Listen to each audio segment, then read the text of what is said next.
Hello guys, so welcome back to my channel.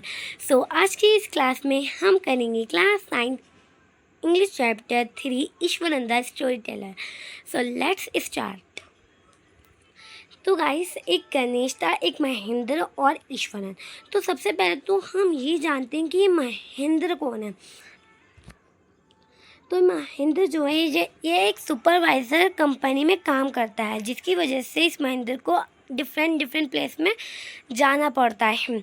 तो वो जाता है जैसे कि इंस्ट्रक्शन बिल्डिंग, बॉइलिंग पॉइंट, ऐसे। तो जब वो जाता है तो उसका एक दोस्त है जो उसका केयर टेकर है, ईश्वरन नाम का। तो वो उसे अपना हमेशा हंसा चल जाता है, वो खुशी खुशी चले भी जाता है। तो जब ईश्वरन और महेंद्र का ईश्वरन महेंद्र को कोशिश करता है, उसके कपड़े, उसे खाना देता है, उससे बातें भी करता है। जब सुबह हुई तो महेंद्र अपना खाना खाकर अपने ऑफिस चला जाता है खाना लेकर।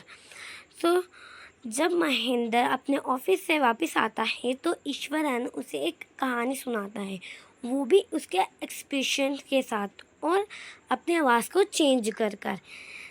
जैसे कि वो क्या सुनाता है कि एक घने जंगल, एक वुडन प्लेस थी जहाँ पर हाथी की वजह से वुडन को सप्लाई किया जाता था। एक दिन हाथी वहाँ से भाग गया और जहाँ पर बाज़ार, और वो इतना एक्साइटेड था वो कहानी सुनाते में, तो वो अपनी आवाज़ भी चेंज कर रहा था और हाथी की आवाज़ निकाल निकाल कर उसे बता रहा था।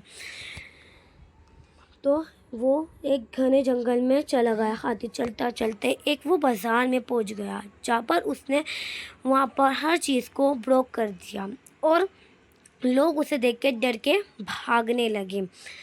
और वो एक मैदान में चला गया जहाँ पर बच्चे खेल लेते, और उस खेल को फेंक दिया और बच्चे डर के भाग गए। टीचर और बच्चे टेरेस पे जाकर जा छुपे और चुप हो गए। जब पूरा मैदान खाली हो गया तो वहाँ पर एक बच्चा आता है और बच्चा अपनी शाबाशी दिखलाता है और उस हाथी को मारता है, और बाद में उसको डॉक्टर के पास भी वो लेके जाता है। फिर बाद में वो कहता है ईश्वरन वो महेंद्र से कि चलो मैं अब खाना गर्म करके लाता हूँ। तो कहता है आगे क्या हुआ? उसने कहा आगे कुछ नहीं, बस खाना गर्म हो जाता है। जब सुबह ब्रेकफास्ट कर रहे होते हैं तो कहता है मैं आज शाम को कुछ अच्छा खाना पकाऊंगा। जब अच्छा खाना पकाते हैं हम तो वो महेंद्र बहुत खुश हो जाता है। तो वो कहता है, रात को भूत की कहानी सुनाता है महेंद्र महेंद्र को कि वहाँ पर एक साया था, वो मैं डर के भाग गया। तो महेंद्र से बहुत गुस्सा हो जाता है, वो कहता है जाओ जाके सो नहीं रहे, जाके उन्हें सोने के लिए भेज देता है। रात को उसे चाँद देखना बहुत अच्छा लगता था, पर उसे बहुत डर लग रहा था।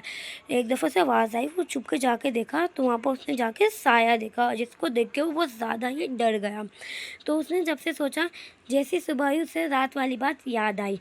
तो उसने एक पत्र लिया और अपने ऑफिस गया लेकर, और ऑफिस में जाकर उसने उस पत्र को दिया और कहा कि अब यहाँ से मैं जाना चाहता हूँ।